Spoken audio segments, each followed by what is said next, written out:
I find this to be very unfair if you know anything about Chicago politics or Illinois politics as a whole. We are known for having some of the most honest, We're taking off. above-board politicians you could ever hope to vote for. Coming from the city. Oh my God. While they're under indictment. So the fair itself, I mean, is one of the most important events in Chicago's history. Starting with Daniel Burnham, who planned what's famously known as the White City. It was on the south side in Jackson Park. It was comprised of 250 temporary buildings made out of material a little bit like drywall. He got so interested in city planning that he went on to be a city planner. And he planned many notable cities, most importantly his hometown of Chicago.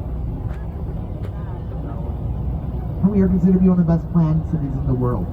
If you're enjoying our expansive boulevard, you can thank Daniel Burnham. The landscape architect is a guy named Frederick Law Olmsted.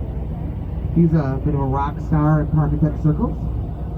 He designed Central Park, Prospect Park, the entire park system of Louisville, Kentucky. And the list goes on and on. Now, before TikTok, they had to have a way to spread the news about fads. And those were World's Fairs. So what were the greatest innovations of 1893? Well, the previous World Fair had been held in Paris. Does anybody know the centerpiece of the Paris Fair? Eiffel Tower. Burnham and the gang, they wanted to out-Eiffel. So they found their very own structural engineering marvel called the Ferris wheel. That's right. Very first Ferris wheel in the world was right here in Chicago.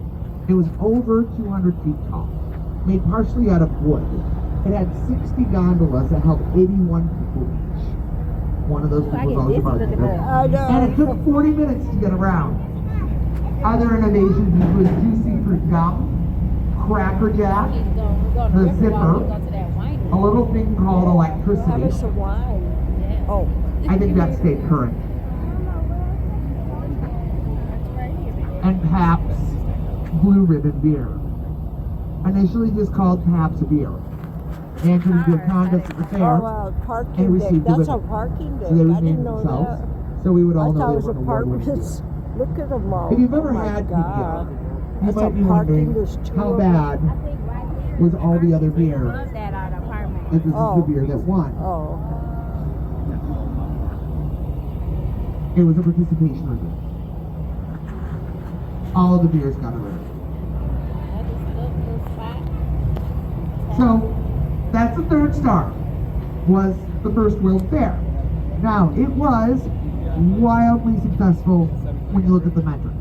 So it lasted for 6 months, 27 million people came, which is approximately half the population of the United States of America at the time. And it was the first World Fair ever to turn a profit. So, we decided to have another one. When you think about the Ferris wheel, they charge $15 by today's standards to go on the Ferris wheel. That's about what it is now to go on a Oh, Ferris that's wheel. But nice. yeah. Sit and relax. Now, yeah, that would be nice. we decided to have another one in 1933. This was called the Century of Progress. And that was held on what we call the museum campus. That's where you can find the Shedd Aquarium, the Adler Planetarium, the Field Museum, and Soldier Field, which is where the Bears currently play.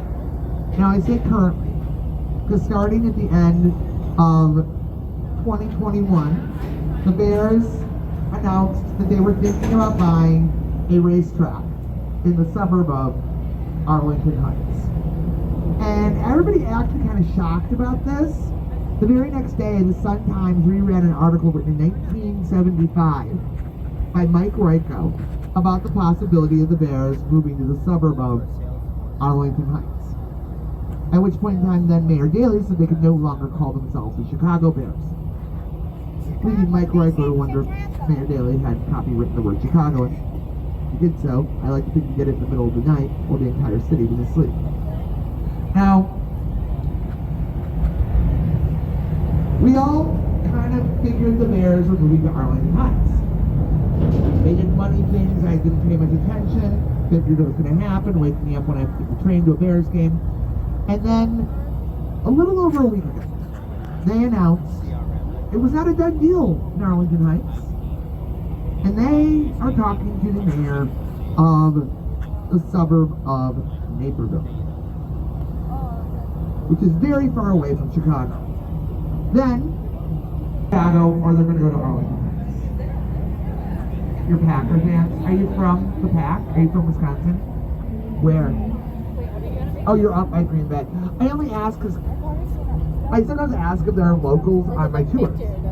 And I asked a guy, and he said, yeah, we're local. yeah. And then he Yeah, wasn't sure. getting any of my local humor. And then I found out he's from Wisconsin. I'm like, that's not local. It's another state. I also once had a guy say, oh, I love Chicago, I'm on the south side. And my coworker said, where? He's like, Indiana. Maybe you could be a prerequisite.